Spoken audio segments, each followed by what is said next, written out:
Hello friend welcome to my YouTube channel मैं राজ্জাকৰ আপোনালোকে চাইছে আৰজেট কে টিউটোৰিয়েল। আজিৰ এই ভিডিঅ'টোত আলোচনা কৰিম যে হাইস্কুলৰ ঠিকাভিত্তিক শিক্ষকসকলৰ বাবে ভাল খবৰ আছে আৰু লগতে বেয়া খবৰ আছে। দুয়োটা দিশ আমি এই ভিডিঅ'টোত আলোচনা কৰিম। তো আপোনালোকে এই ভিডিঅ'টো প্ৰথমৰ পৰা শেষলৈকে চাই থাকিব। তো ফ্ৰেন্ড আহক আজিৰ ভিডিঅ'টো আৰম্ভ কৰোঁ। তো ফ্ৰেন্ড ইয়াত চাওক কি কোৱা হৈছে যে হাইস্কুলৰ ঠিকাভিত্তিক শিক্ষকসকলৰ দৰমহা পুনৰ বন্ধ। এইটো এটা বেয়া খবৰ, কিন্তু ইয়াৰ মাজত ভাল খবৰ আছে। তো আপোনালোকে এই ভিডিঅ'টো প্ৰথমৰ পৰা শেষলৈকে চাই থাকিব। তো ইয়াত কি কোৱা হৈছে চাওক যে হাইস্কুলৰ ঠিকাভিত্তিক শিক্ষকসকলৰ দৰমহা পুনৰ বন্ধ কৰি ৰাখিছে চৰকাৰে। যোৱা অক্টোবৰ মাহৰ পৰা দৰমহা লাভ কৰা নাই ঠিকাভিত্তিক শিক্ষকসকলে। বিগত 3 মাহ মাহিলী দৰমহাৰ পৰা বঞ্চিত হাইস্কুলৰ ঠিকাভিত্তিক শিক্ষকসকলৰ অৱস্থা এতিয়া পানীত হাঁহ নচৰাৰ দৰে হৈছে। চাকৰি নিয়মীয়াকৰণ আৰু সময়মতে দৰমহা আদায়ৰ দাবীত ৰাজপথত আন্দোলন কৰা সদৌ অসম মাধ্যমিক অতিৰিক্ত ঠিকাভিত্তিক শিক্ষক সন্থাই চৰকাৰৰ ভূমিকাক লৈ ক্ষোভ প্ৰকাশ কৰিছে।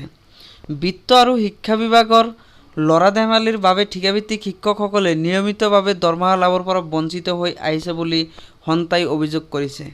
চিলিং নথকাৰ গইনালৈ বিত্ত বিভাগে মুকলি কৰা নাই পুঁজি।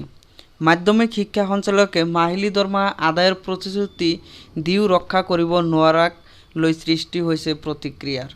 ইফালে হাইস্কুলৰ 6000 ঠিকাভিত্তিক শিক্ষকৰ ভিতৰত বিটিএডিত কৰ্মৰত 641 গৰাকী শিক্ষকৰ চাকৰি বিত্ত আৰু শিক্ষা বিভাগৰ অনুমোদন সাপেক্ষে বিটিসি প্ৰশাসনে নিয়মীয়াকৰণ কৰি দৃষ্টান্ত দাঙি ধৰিছে। বিপৰীতে ৰাজ্যৰ অন্যান্য প্ৰান্তত কৰ্মৰত ঠিকাভিত্তিক শিক্ষকসকলক চৰকাৰে 3 মাহৰ দৰমহাৰ আদায় নিদিয়াক লৈ স্বাভাৱিকতে বিৰূপ প্ৰতিক্ৰিয়াৰ সৃষ্টি হৈছে। যে এই ভিডিঅ'টোত আপোনালোকে জানিব পাৰিলে যে শিক্ষকসকলৰ দৰমহা 3 মাহৰ কাৰণে বঞ্চিত কৰি ৰাখিছে আৰু দৰমহা বঞ্চিত কৰি ৰাখিলে কিমান কষ্টকৰ হ'ব সেইটো আপুনিও জানে আৰু ময়ো জানো ভালকৈ। তো আৰু তাৰ ভিতৰতে এই বিটিএডিত 641 গৰাকী কৰ্মৰত শিক্ষকসকলৰ চাকৰি নিয়মীয়াকৰণৰ দৃষ্টান্ত দাঙি ধৰিছে। তো আপোনালোকৰ বাবে আজিৰ ভিডিঅ' ইমানেই আছিল। যদি ভাল লাগিছে নিশ্চয় লাইক কৰিব আৰু আপোনালোকৰ বন্ধুবৰ্গৰ সকললৈ শ্বেয়াৰ কৰি দিব। তো ফ্ৰেণ্ড আজিলৈ ইমানেই।